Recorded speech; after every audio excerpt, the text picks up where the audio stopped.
திருமாவளவன் அவர்கள் வந்து இப்போ இந்த கவினோட ஆணவ படுகொலை குறித்து சொல்லியிருந்தப்ப, நாடக காதல் அப்படிங்கிற ஒரு பிரச்சாரம் இங்கே வந்தது. அந்த பிரச்சாரத்துக்கு அப்புறம் தான் இது நிறைய நடக்குதுங்கிற விமர்சனம் வச்சிருக்காரு. இதை எப்படி பார்க்குறீங்க அவரோட கருத்தை? ஆமாம், அவங்க எல்லாரும் வந்து திருமாவளவன் வந்து மையப்படுத்தி சொன்னாங்க. ஏன்னா, அவர் தான் நாடக காதலோட ஹீரோ.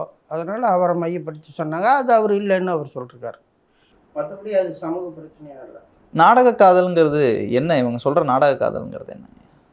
காதல் அதை ஏன் திருமாவளவனை குறிப்பிட்டு சொல்லணும்? அது அவர் திருமணம் பண்ணியிருந்தா தானே நம்ம அது வந்து நிரூபிக்க முடியும். அதனால் அது நிரூபிக்க முடியாது. அது அவங்களா சொன்னாதான். 2, 3 பேர் சொல்லியிருக்காங்களா, என்னை ஏமாற்றிட்டாரு பண்ணாருன்னு. ஓகே. அதுதான் அவங்க அவரை குறிப்பிட்டு சொல்றதுனால இவர் அதை தான் அவர் வந்து பரவலாக பேச்சில் சொல்கிறாரு. இந்த கலப்பு திருமணம் அப்படிங்கிறதே ஏறத்தாழ ஒரு காதல் மூலமாக நடக்கிறதா தானே அவங்க சொல்கிறாங்க. கலப்பு திருமணம் எப்படி நடக்கும்? ஒரு சமூக அந்தஸ்து, சமூக உயர்வை பார்த்து அவங்களா பொண்ணு கொடுத்தாங்கன்னா அது நடக்கும். அப்படி ஒன்றும் இருக்கான திட்டம் இங்கே கிடையாது. சமூக அந்தஸ்தையோ ஒரு வாழ்வியல் அறத்தையோ உண்டு பண்ணுனா அதுக்கு பேர் காதல் அங்கே உருவாகாது. விருப்பப்பட்டவங்களுக்கு இந்த பையன் நல்லா இருக்கான்னா அவன் திறமையை, அவனுடைய குணத்தை பார்த்து இது பொண்ணு கொடுக்க முன் வருவாங்க.